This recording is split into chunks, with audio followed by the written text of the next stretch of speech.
So what is the pedagogy involved in doing history with images? It deals with how it changes history itself, our understanding of the past.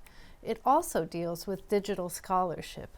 How do we see things in the digital world, and how does that change the syntax and narrative, how we communicate? What are some of the differences between text and images as media? Text, for example, is linear. It's usually linear exposition. The author determines that linear exposition, and it's fixed once it's published. And in the case of history books, they're usually what would be considered a secondary source. Images, on the other hand, are nonlinear. They function more in a circular pattern. We're confronted with them, we scan them, and try to understand them.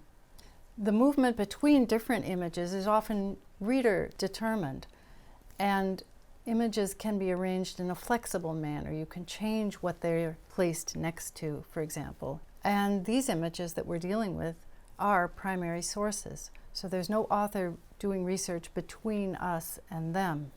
So in terms of the narrative, the text is really a hierarchical structure. The author determines what the narrative is, and the reader follows it.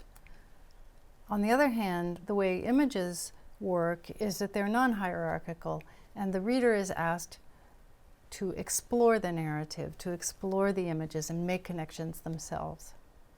So in Visualizing Cultures, we decided to integrate all these different modes of experiencing images. We have the essay, and that is a linear exposition by an expert, which mixes about 50% images and text. We have the visual narratives, where we take images thematically and string them together so that we're privileging the images themselves and your immersion in them. And then finally, I always made databases or galleries of the image sets for each new unit that we worked on. And I realized how valuable those were to look at the images completely free from anybody's interpretation.